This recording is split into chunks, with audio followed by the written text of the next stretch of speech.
इतना दर्दनाक हादसा कि देखकर कांप जाएगी आपकी रूह। चलती कार पर पलटा बजरी से लोड डंपर और हजारों टन वजन के नीचे दब गया पूरा परिवार। कार बनी कबाड़ और मच गया हाहाकार। वो बेचारे अंतिम संस्कार में जा रहे थे, लेकिन उससे पहले ही अंतिम सफर पर निकल गए।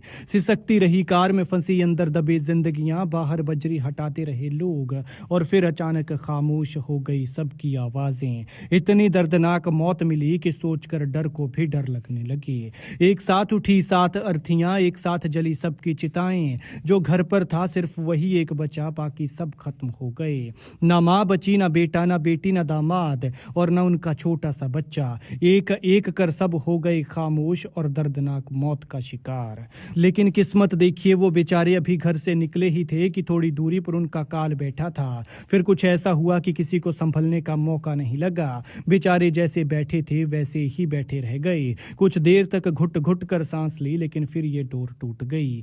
एक बेटा कुंवारा था, दूसरे की शादी 1 साल पहले हुई थी। जिस कार में गई सबकी जान, वो भी 1 साल पहले दहेज में आई थी। एक बेटा कुंवारा था, दूसरे की शादी 1 साल पहले हुई थी। जिस कार में गई सबकी जान, वो भी दहेज में ही मिली थी। लेकिन 1 साल पहले जिस कार के घर आने की खुशी थी, उसी में सबकी जान चली गई। जैसा इनके साथ हुआ, भगवान ऐसा किसी के साथ न करे। टूटी हुई कार की ये तस्वीर देखिए, कबाड़ बन चुकी है। सोचिए उन बेचारों का क्या हाल हुआ होगा, कितने दर्दनाक तरीके से उनकी जान निकली होगी। हादसे के बाद मंजर देखकर लोगों की चीखें निकल गई। ये दर्दनाक हादसा यूपी के सहारनपुर में हुआ है। परिवार में सिर्फ महेंद्र सिंह ही बचा है। इस हादसे ने महेंद्र को कभी न भरने वाला जख्म दिया है। एक ही पल में उनका भरा पूरा परिवार उजड़ गया। पत्नी, बेटे, बेटी, दामाद, 2 साल का मासूम नाती, साली का बेटा और समधी को खो चुका महेंद्र अब जिंदा लाश की तरह है। सब उन्हें सांत्वना तो दे रहे हैं, लेकिन जिसका घर एक झटके में खाली हो गया हो,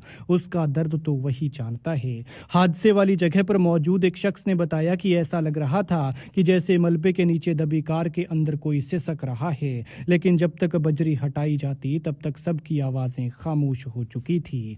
बताया जा रहा है कि उस समय तक संदीप की सांसें चल रही थी। जिस कार से संदीप अपने मामा के यहाँ जा रहे थे, वो उसके बड़े भाई प्रदीप की शादी में दहेज में मिली थी। कार को संदीप ही चला रहा था। कुछ वक्त बाद इनका सफर भी पूरा होने वाला था, लेकिन शायद किस्मत को कुछ और ही मंजूर था कि दिल्ली देहरादून एक्सप्रेसवे के अंडरपास में कार पर बजरी से लदा डंपर पलट गया। हालत ये रही कि किसी को भी बाहर निकलने का या हिलने का मौका तक नहीं लगा, और सब एक झटके में वहीं खत्म हो गए। हादसे में जिनकी जान गई, उनमें 25 साल का संदीप जो गाड़ी चला रहा था, 55 साल की उसकी मां रानी, 27 साल की बहन जूली, 28 साल का जीजा शेखर, 2 साल का भांजा अनिरुद्ध, 22 साल का मौसेरा भाई विपिन और भाई प्रदीप के 55 साल के ससुर उमेश सिंह शामिल हैं।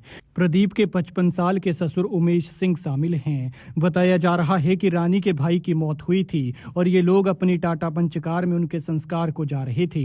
इसी दौरान देहरादून की तरफ से तेज रफ्तार आ रहा बजरी से लदा ओवरलोड डंपर अनियंत्रित होकर कार के ऊपर पलट गया, और सोचिए इतने वजन के नीचे दबकर इनका क्या हाल हुआ होगा।